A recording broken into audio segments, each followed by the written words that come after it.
Olá, eu sou Regiane Martins, graduanda do curso de Direito da Faculdade FAMIG, nono período noite, e hoje eu vim apresentar para vocês um pequeno apanhado da minha pesquisa realizada acerca dos assassinos em séries, mais conhecido como serial killers. E a grande pergunta que fica é: cárcere ou tratamento? Bom, antes de aprofundarmos no tema do nosso trabalho, gostaria de fazer uma pequena explanação acerca da escolha do meu tema, que está totalmente relacionado à minha paixão pelas ciências criminais e investigativas, a fim também de despertar a curiosidade da população, que às vezes não sabe tanto a respeito desses indivíduos e dessas mentes perversas e acabam sendo próximas vítimas. Além disso, gostaria de afirmar sobre o nosso marco teórico, que eu me baseei em 3 grandes obras, além de fontes primárias e secundárias, que são artigos, revistas, documentários.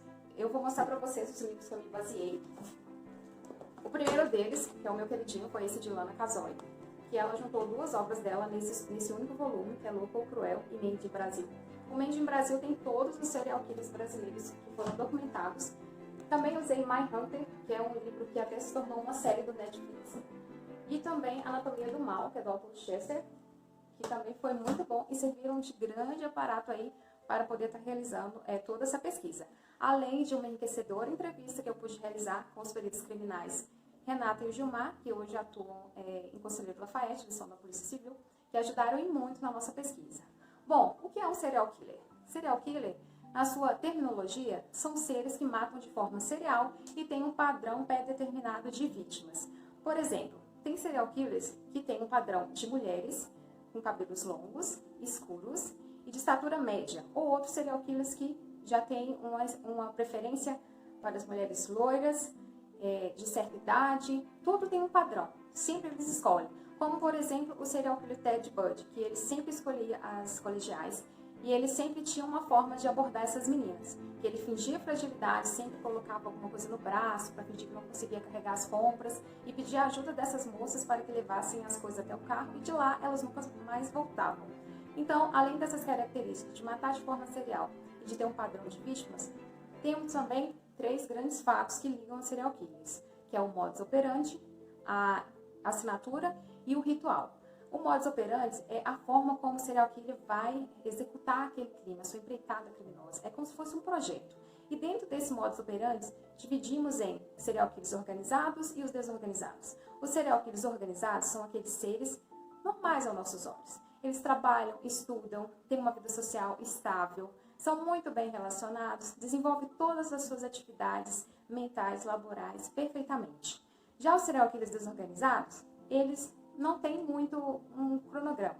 Eles são, às vezes, mal relacionados socialmente, não planejam os seus crimes, simplesmente querem realizá-los. E eu esqueci de falar um fato sobre os organizados, é que eles sempre estão atentos às notícias, já os desorganizados não. Os organizados estão atentos porque eles querem deixar a sua marca, que no caso é a sua assinatura, mas eles não querem ser descobertos. Então, por isso, ficam atentos às notícias, porque se caso algo estiver deixando um rastro, eles mudam o seu modus operandi. E no caso do ritual, está relacionado ao seu psicossexual, que é a sua necessidade de matar. Eles têm como se fosse um vício, é uma doença. Eles têm aquela necessidade, como se fosse, por exemplo, você tem uma necessidade de comer, eles têm a necessidade de matar. E eles não controlam, é um impulso. Então, tem-se o modus operandi, o ritual, que é esse que eu falei com vocês, que é sobre o impulso, e a assinatura, que é uma espécie de DNA, eles querem deixar a sua marca. Então, dito essas características, eu saliento ainda que eles são seres totalmente desprovidos de remorso, eles não têm compaixão por suas vítimas, não pensam no próximo e matam com total crueldade. Bom, a criminologia, que é o estudo do crime, acreditava antes que todo serial killer se torna serial killer porque ele é produto do meio. Mas hoje, graças a estudos avançados, entende-se também que temos 2 caminhos. Esses caminhos são o transtorno comportamental, que no caso é um produto do meio. Um caso bem exemplificado no nosso trabalho foi o caso de Elizabeth Thomas, que foi uma criança violentada pelo seu pai biológico e sofreu vários traumas na sua infância. Posteriormente, ela foi adotada juntamente com seu irmão. E a sua família adotiva observou que ela tinha comportamentos estranhos e logo encaminhou ela para o tratamento psicólogo. E tem até entrevistas dela disponíveis no YouTube, quem tiver curiosidade de ver. Ela fala que tinha vontade de matar os seus próprios pais, que tinha vontade de matar o seu irmão, porque ela queria que todos sentissem a dor que ela sentiu quando seu pai a violentava e todas as maldades que seu pai fazia com ela. Então, esse é um exemplo claro de transtorno comportamental sofrido, que seria, então, produto aí do meio que ela viveu. Porém, graças ao todo o tratamento que a família desempenhou para ela, ela conseguiu se recuperar. Hoje ela leva uma vida normal e até presta palestras sobre o assunto para ajudar outras pessoas. Já o transtorno mental é um pouco mais emblemático. E temos um serial killer muito famoso para poder exemplificar, que é o Ed Gein, que inspirou vários filmes, dentre eles O Massacre da Serra Elétrica e Silêncio dos Inocentes. Esse serial killer, ele matava as pessoas, cortava seus membros e dançava à luz da lua para poder homenagear a sua mãe, que ele achava que estava fazendo uma vantagem fazer esses atos, porque a sua mãe já estava morta, então ele acreditava que a partir desses atos a sua mãe iria o ver. Além disso, ele fazia móveis com parte do corpo das pessoas, fazia abajur, fazia casacos. Então, esse é um exemplo de um transtorno mental gravíssimo, o caso do Ed Gein. Então, tem-se aí, é possível a ressocialização dos serial killers? No caso do transtorno comportamental, quando diagnosticado, como o caso da Elizabeth Thomas, bem na infância, talvez sim, talvez tenha sucesso, como foi o caso dela. Mas no caso de transtorno mental gravíssimo, é necessário um tratamento bem acompanhado, com medicamento. Lógico que não existe um medicamento que vai poder curar a psicopatia, vai poder fazer com que o indivíduo tenha remorso, porque os serial killers são seres totalmente desprovidos de remorso. Eles não têm remorso, eles não têm compaixão com suas vítimas, eles simplesmente querem satisfazer as suas vontades brutais, que é assassinar. Então, a partir dessa observação de todos esses exemplos, ainda fica o questionamento: cárcere ou tratamento? Respondendo a essa pergunta, que ficou tão marcada no nosso trabalho, devemos observar o seguinte: reza o Código Penal que, se o indivíduo for incapaz de responder com as suas faculdades mentais sobre seus atos, ele será considerado inimputável, então ele não poderá responder pelos seus crimes. Nesses casos, o serial killer merece tratamento, mas ele merece tratamento contínuo, não pode deixar de ser observado em nenhum tempo. Só que, devido à lei antimanicomial, não podemos manter esses indivíduos encarcerados em manicômios. Então, deve ser assistido por uma pessoa da família que vai ficar responsável por ele no caso de cessar da medida de segurança. Então, nesses casos de transtorno mental, eles vão cumprir a medida de segurança. Após isso, será assistido por um membro da família. Só que não pode descuidar em momento nenhum, porque temos um exemplo em Contagem, um rapaz que tinha esquizofrenia paranoide, e ele saiu sob guarda da mãe dele para ter o cuidado. E na primeira noite que ele estava livre, ele acabou matando a sua própria tia. E então, assim, foi uma resposta muito rápida que ele teve, voltou a delinquir. E a sua mãe não responde pelo crime que ele cometeu, mas ela responde pela falta de assistência, de assistir ali o filho dela, que ela tinha responsabilidade. Agora, nos casos que o serial killer é considerado transtorno comportamental, que ele tinha plena escolha, plena faculdade das suas capacidades mentais, nesse caso, teremos o cárcere. Por que o cárcere? Porque o indivíduo é totalmente provido de suas escolhas. Ele é muito bem relacionado, a maioria dos casos ele dirige, faz alguma coisa. Muitos exemplos aqui no Brasil mesmo, o serial killer de Goiânia, ele dirigia, ele era vigilante. Sabe-se que para esse curso de vigilante existem várias etapas para conseguir lograr êxito nesse curso e começar a trabalhar. Então ele sempre andava de moto, matava, fazia suas vítimas ali andando e atirava.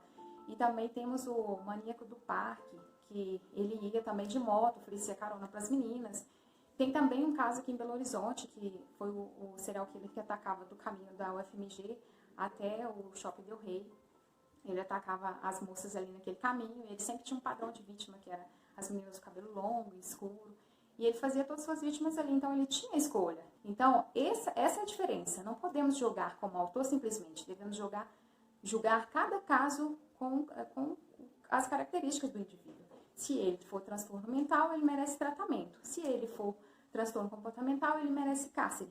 E a legislação brasileira, ela é muito pobre no quesito de entender e de julgar seriamente os serial killers. Até tentaram com o projeto de lei 140 de 2010, só que ele foi julgado inconstitucional, porque ele teve medidas como não dar progressão de regime, proibia isso, dava também uma pena muito maior, e tudo isso foi julgado inconstitucional pelos direitos humanos.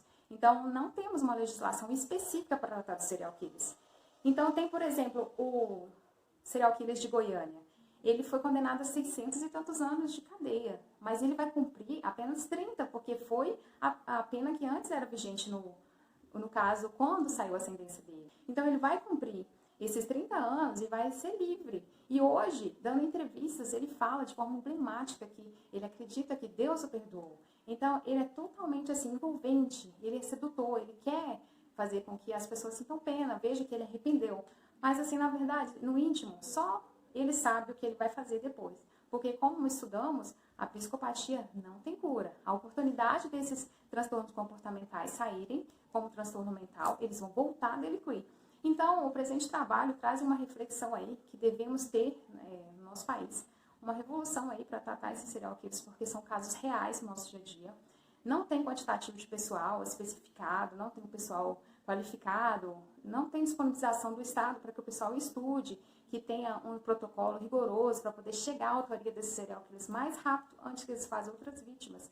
Não tem nada disso no nosso país. Então, precisamos ter um renovo aí no ordenamento jurídico, porque essas coisas acontecem, são reais. Não dá para tratar isso como casos mitológicos, como eram tratados antigamente. E em vários países que têm extensão territorial até menor e tem maior quantitativo de polícia disponível, eles já aplicam a pena de morte. Talvez não fosse o caso do Brasil, mas precisamos ter um ordenamento jurídico melhor, uma aplicação de pena melhor e uma maior segurança para a sociedade, porque não adianta prezar pelos direitos humanos desses indivíduos e deixar os direitos de toda a sociedade de mãos atadas. Precisamos preservar a sociedade e também cuidar dos que merecem ser cuidados.